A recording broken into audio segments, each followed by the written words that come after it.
Semanario Local presenta Contrarreloj, una entrevista virtual.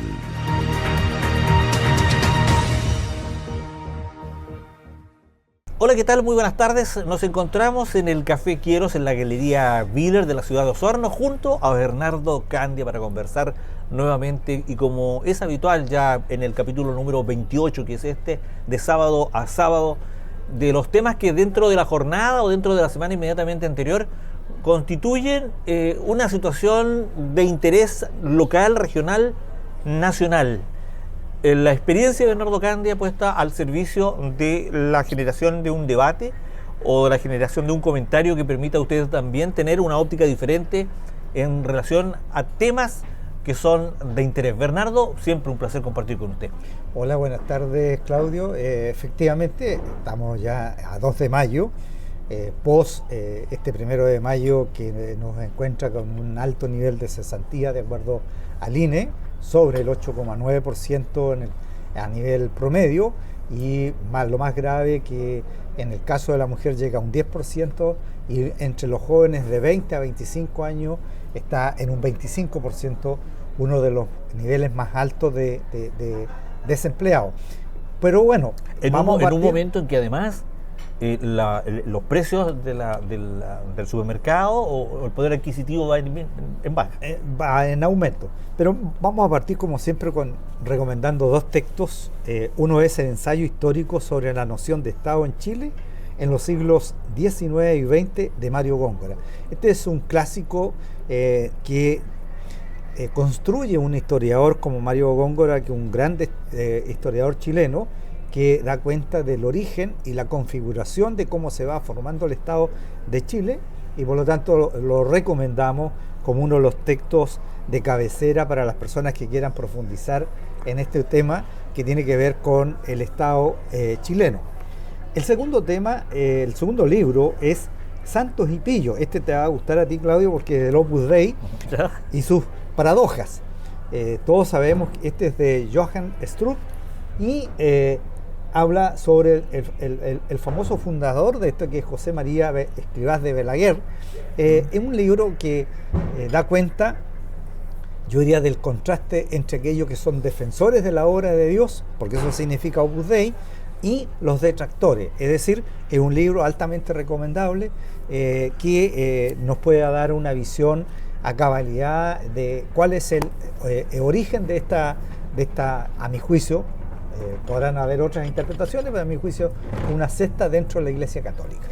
Poderoso caballero don dinero queda de manifiesto entonces en el accionar de un sector de la curia que se enfoca principalmente en generar la negocia, el recurso. Y dado que estamos hoy día con un gobierno que altamente ascribe a este tipo de planteamiento, en donde se configura, a mi juicio, los principios ignicianos y también, digamos, los principios de Calvino, en donde lo central es la configuración de la riqueza. Es decir, tú eres salvo porque has acumulado riqueza. Básicamente eso es lo que se plantea por parte de Calvino, que sería lo visible, observable, para poder decir hemos sido tocados por la gracia de Dios. Ahora, esto haciendo alusión a aquellas personas que están en puestos donde se ostenta el poder.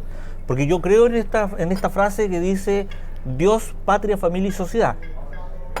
Me adscribo a ese concepto, pero yo tengo que ser consecuente con las 4 situaciones que se dan acá, y yo asisto los domingos a ser parte de una vida de iglesia, cosa que quienes lo plantean no asisten. Por eso existe mucha desinformación en los argumentos que ellos utilizan para instalar temas valóricos, puesto que lo único cerca que tienen de valórico es la nominación, de adquirirse algún tipo de pensamiento cristiano.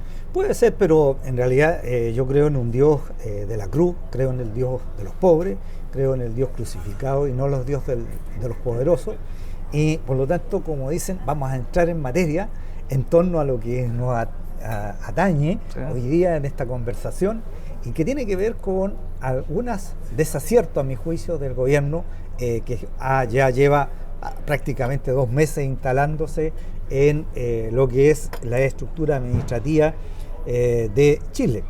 Y a poco andar, uno de los planteamientos que había hecho en ese entonces candidato José Antonio Kast, de que estos 6.000 millones de pesos, 6.000 millones de dólares que deberían de generar, porque era el déficit que ellos tenían cuantificado, no lo iban a hacer a través del recorte de programas sociales.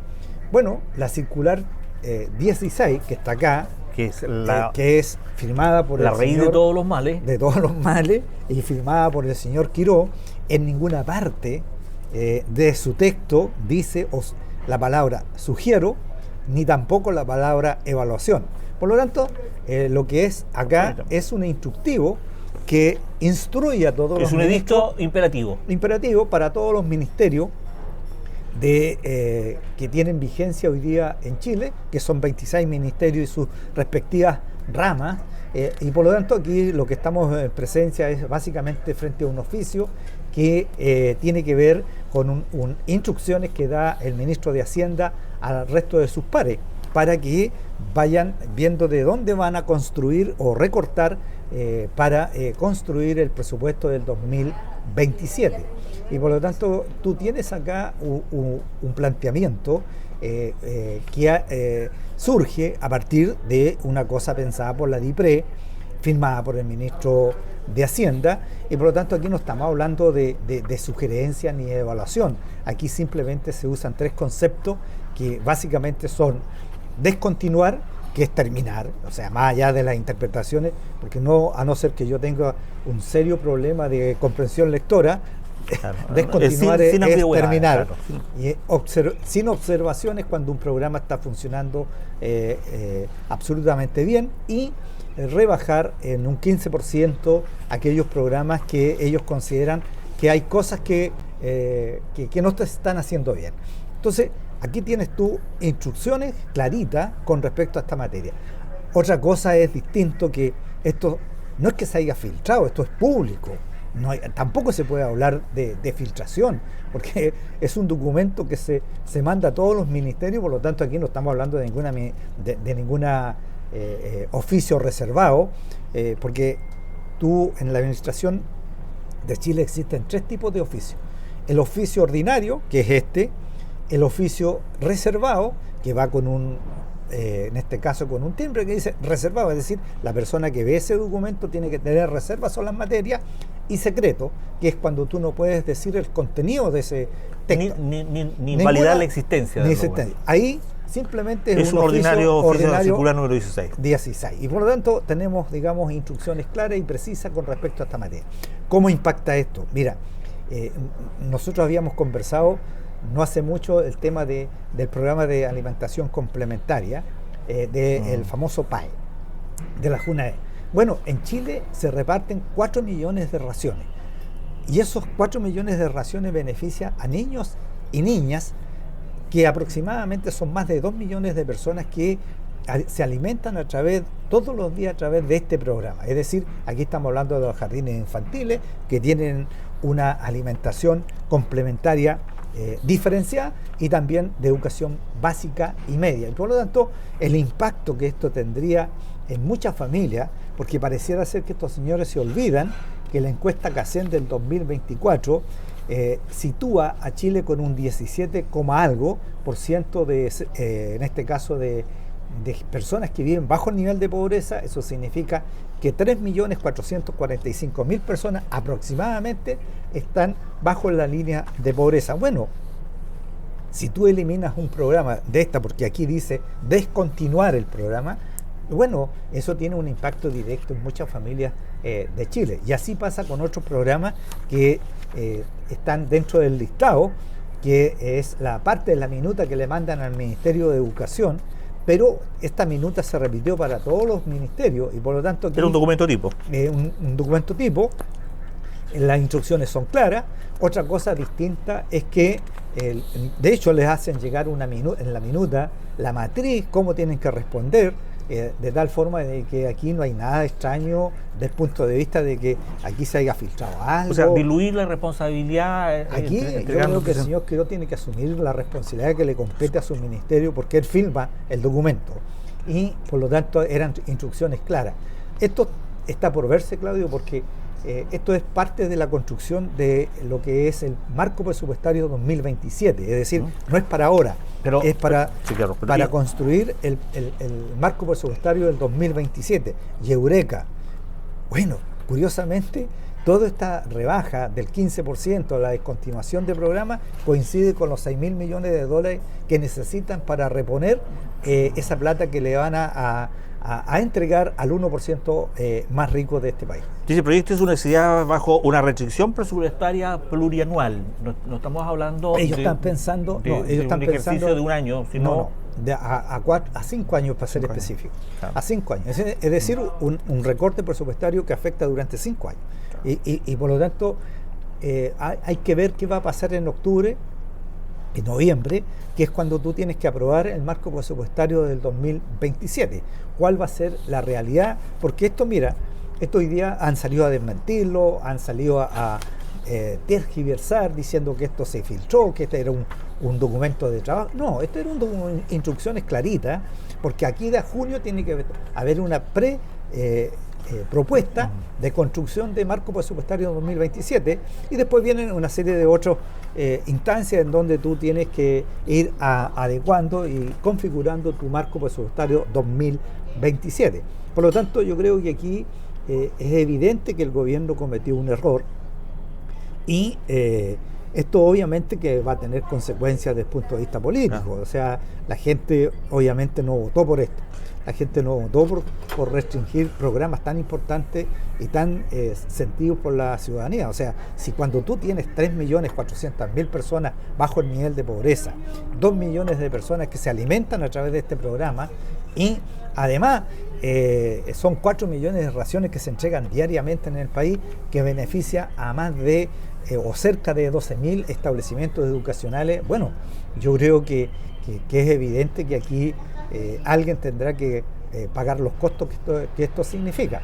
Amén de que hoy día, hace poco, el INE dio a conocer la cifra de cesantía y tenemos una cesantía de un 8,9% promedio, un 10% en el caso de las mujeres y un 25% en el caso de los jóvenes que están buscando por primera vez trabajo entre los 20 y los 25 años.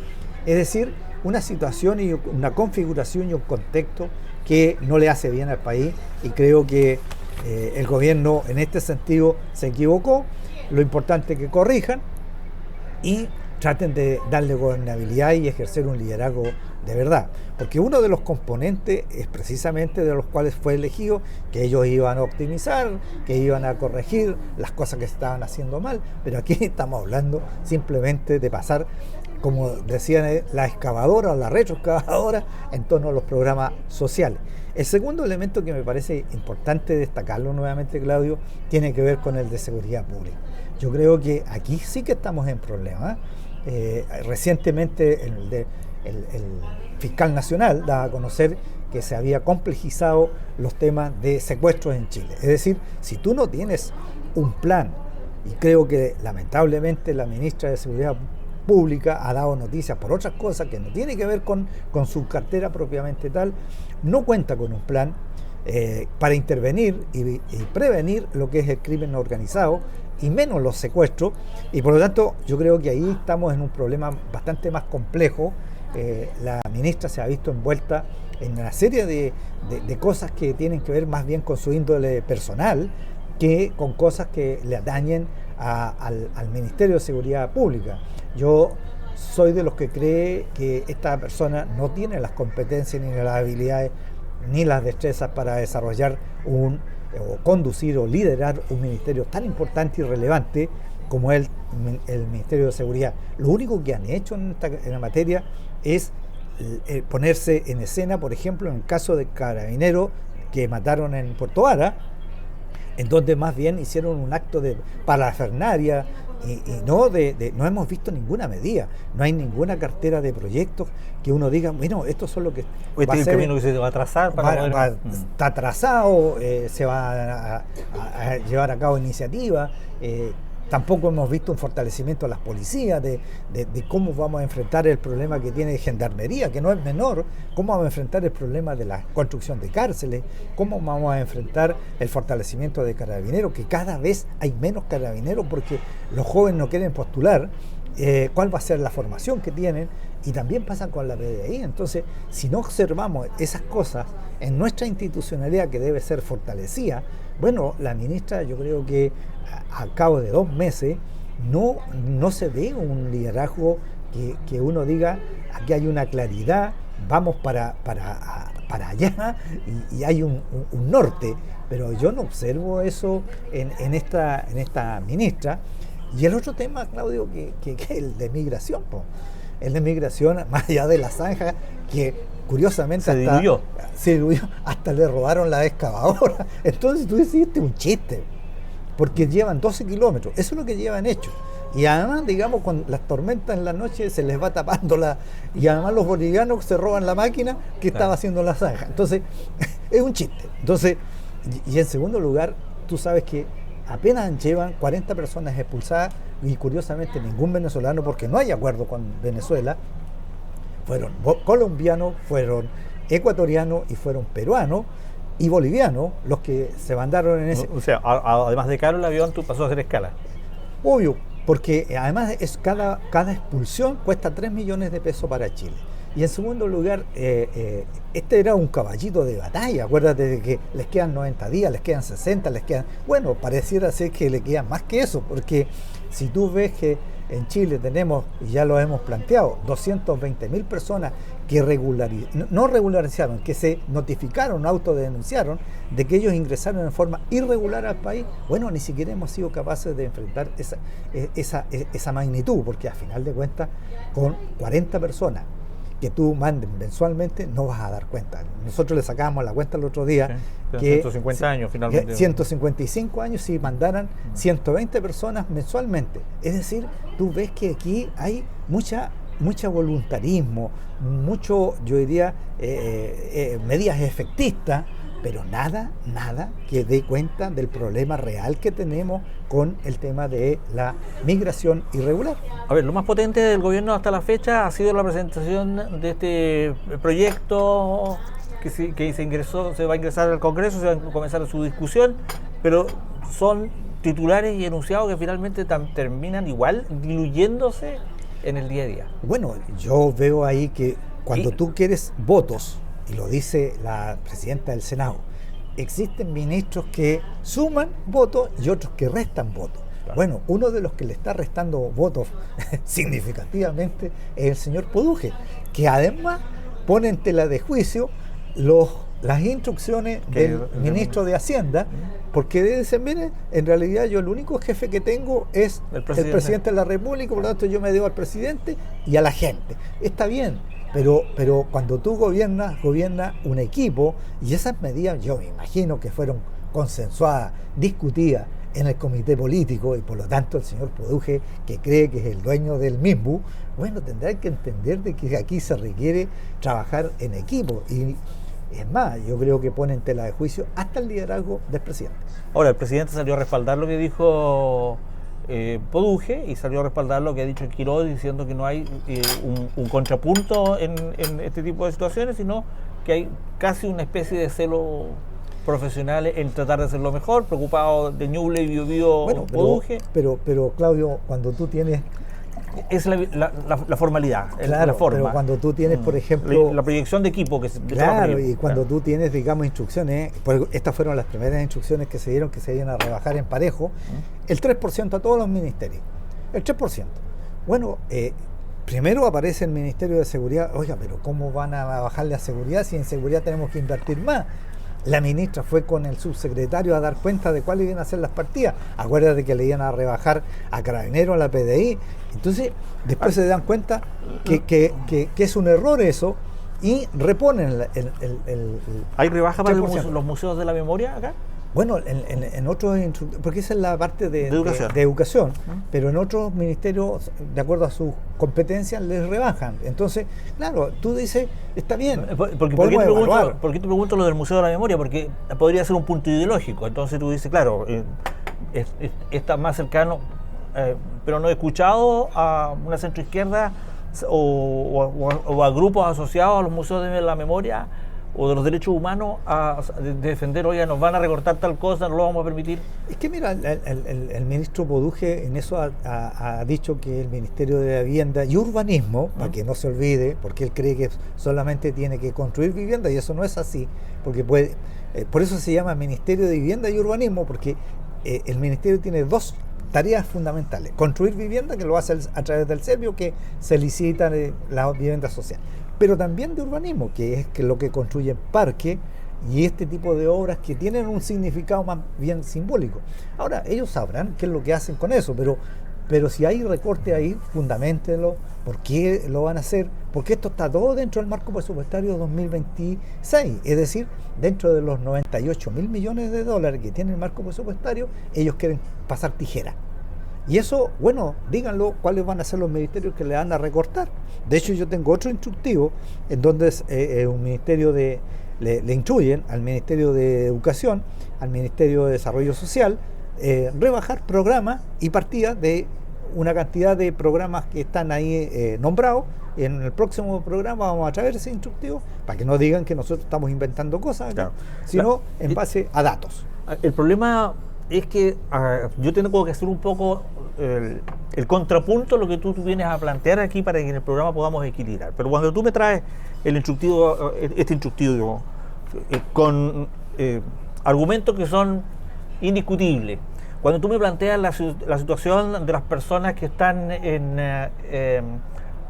viajando, los 40 primeros deportados, con argumentos que son indiscutibles, y me colocas en una situación bastante incómoda. Entonces yo, como para tratar de arrancar, te diría, ¿sabes qué? No conversemos más de temas de política, vamos al deporte. ¿Qué te parece el fútbol? Y tú me dices, claro, el que asumió Cecilia Pérez como dirigente. Pero muy contento porque hoy día ganamos 5-0. Claro. Y terminamos hablando de las directrices de Cecilia Pérez, que hoy día representa una... Yo creo que el gobierno tiene que, como dicen, sentarse, reflexionar y pensar cómo van a abordar los distintos temas, y da la sensación, Claudio, que de repente estamos en presencia de un gobierno que está improvisando, que no llegó con un programa pensado, meditado, a instalarse al gobierno, y por lo tanto está reaccionando a cómo van saliendo las cosas. Y por favor, no maten al mensajero, porque cuando uno ve al senador Esquela, cuando uno ve a Paulina Núñez, Paulina Núñez, presidenta del Senado, cuando uno ve a la vicepresidenta de Renovación decir, paremos con la improvisación, o sea, ¿qué más queda para el resto? Claro, yo creo que hay mucha gente desilusionada del gobierno, al cabo de 2 meses, que votaron por Kast, y que tú les preguntas hoy día y dicen, la verdad, nosotros votamos por él, pero no era lo que nosotros queríamos. Claro. Entonces, el tema era votar para no caer en esta propuesta que entregaba una... Que la alternativa no era la mejor tampoco, entonces... Pero eso no quiere que tengas chipe libre para hacer lo que se te antoja, sino que esas cosas tienen que ser pensadas, meditadas y tienen que mantener el equilibrio y el recuerdo de que ellos solamente representan el 22% del electorado que es el voto duro que eligió su opción. Por lo tanto, tienen que buscar la manera de consensuar de una manera diferente, tienen que integrar la experiencia política, tienen que buscar la forma de comunicar mejor. Silvana Paredes, creo que la vicepresidenta de la Renovación Nacional, me decía por qué no dejaron al mismo equipo en el segundo piso de La Moneda, que ya había gobernado 2 veces con Sebastián Piñera, que era un buen equipo de asesores que podía haber entregado una conducción diferente. Bueno, porque yo me imagino que el presidente Kast tiene su propio gente de confianza, y por lo tanto él cree en este equipo que hasta el momento no ha dado el ancho. Ahí se nota que sacarlo también es una derrota. Claro, porque al cabo de 2 meses, imagínate, un gobierno no puede hacer un cambio ministerial tan rápido, pero hay ministerios en donde tú dices, por Dios, el Ministerio de Seguridad tienes que tener una persona competente y capaz de liderar, y yo no veo eso, Claudio, objetivamente, más allá de las cosas personales de la ministra de Seguridad, veo que no tiene las competencias, es decir, los conocimientos necesarios para abordar un tema que se necesita tener una mirada sistémica. Mira, no puede ser que un ex fiscal como es ella, con todo el respeto que se merece un fiscal, lo que hace un fiscal es investigar una carpeta y es un caso puntual y tiene una metodología, pero aquí tienes que tener una visión de conjunto. De conjunto. Imagínate que dentro del mismo ministerio, la ley, existe una unidad estratégica del crimen organizado donde la presidía una persona que salió de Paz Ciudadana. Ella dijo, bueno, yo quiero formar mi equipo y lo voy a sacar. O sea, tú dices, ya, pero tienes que llevar a una persona competente en el tema, porque esa persona coordinaba a 40 instituciones que aportan distintos antecedentes con respecto a enriquecer la inteligencia y el análisis para poder abordar temas tan complejos y delicados como el crimen organizado, porque esta gente está pensando todo el día de cómo evadir la justicia, de cómo llevar a cabo su fechoría para poder tener mayores beneficios. Entonces, tú tienes que tener cuidado con eso. Entonces, aquí no es un problema ideológico, no es que yo tenga que formar un equipo con mis amigos, aquí tengo que tener a los mejores, por lo menos en mi concepto, a los mejores en un tema tan delicado como es la seguridad pública. Le faltó eso de tecnócrata al gobierno, ¿no? No es que tengas tecnócratas, sino gente que de verdad conozca el tema. O sea, tú no puedes llevar a una persona que no conoce el tema, porque no estás tratando un tema no menor. Es decir, es un tema complejo, es un tema que necesita personas altamente preparadas para ser eficiente y eficaz. ¿Es probable que logre salir adelante con su proyecto de reconstrucción? Mira, yo creo que en este contexto, con este tipo de medidas, todo esto lo enturbia. Porque una cosa que estaba caminando relativamente bien, porque se había aprobado, lo más probable es que se apruebe la idea de legislar con los votos del PDG, bueno, se enturbia con todo esto. Porque se va a entrampar en una discusión eterna. En una discusión eterna, y no va a estar en junio como ellos pretenden, ni en agosto, porque puede que recurran incluso al Tribunal Constitucional, porque hay indicios de que podría ser inconstitucional. Entonces, por lo tanto, Poduje se va antes de los 90 días como él tenía. Yo no creo, porque da la personalidad que tiene Poduje, no creo que se vaya. Bueno, lo van a tener que sacar. Pero él se comprometió a si no cumplía la reconstrucción, pero él no tiene recursos para 60 días más. Lamentablemente yo he conocido muchos gobiernos y muchos Podujes que han dicho cosas y después se olvidan.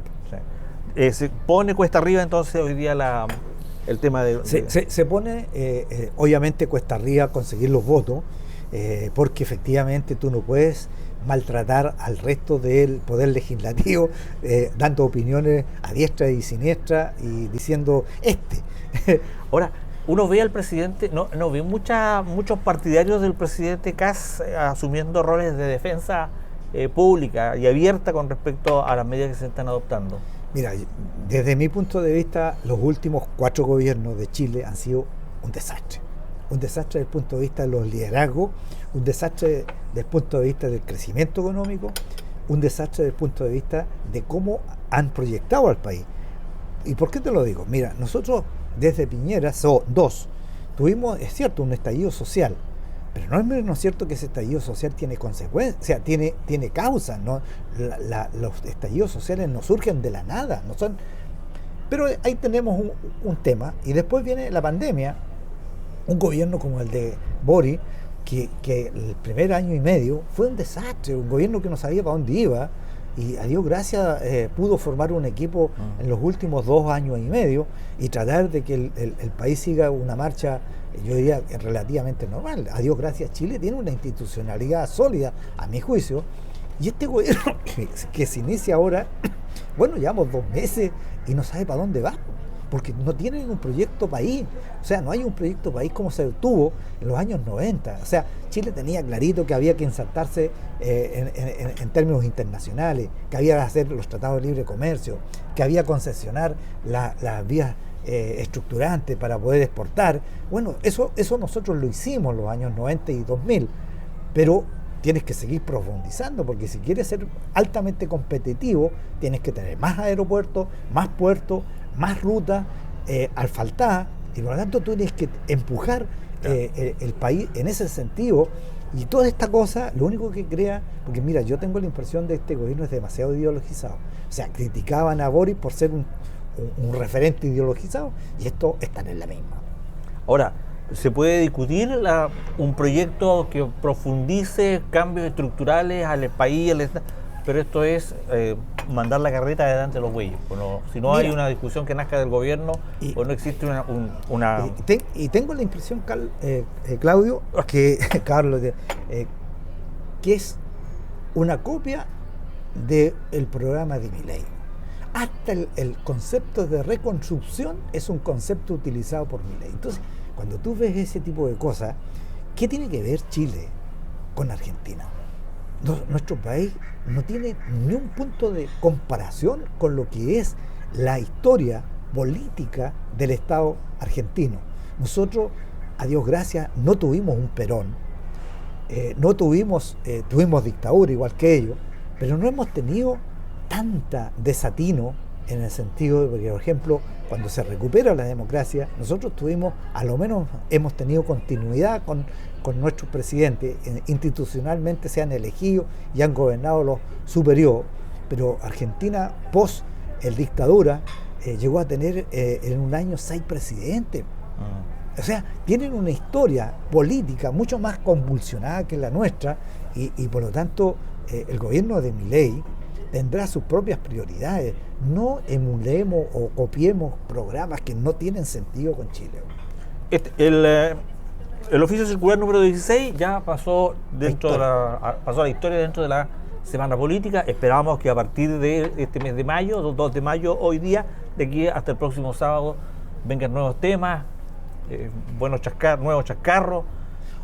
Ojalá. O una estabilización del gobierno. Claro, reorientar el gobierno, replantearse las cosas y plantear temas pequeños, pero importantes de lograrlo, y no plantear cosas que de verdad pueden generar más ruido y poco efectivos para el país. Bueno, esperemos que así sea. Nos vamos a ver el próximo sábado, ojalá con un análisis más positivo de lo que pueda hacer este gobierno de José Antonio Kast. Bueno, muchas gracias, Claudio, y un saludo a toda la gente que nos ve, nos escucha y también valora nuestras opiniones. Nos vemos el próximo sábado entonces en Contrarreloj junto a Bernardo Candia, recibiendo más que dando. Con respecto a este gobierno que sigue en un proceso de instalación con altos y bajos, más bajos que altos. Gracias, Bernardo. 19 CRM han renunciado. Sí, siguen. Bueno, nos vemos el sábado.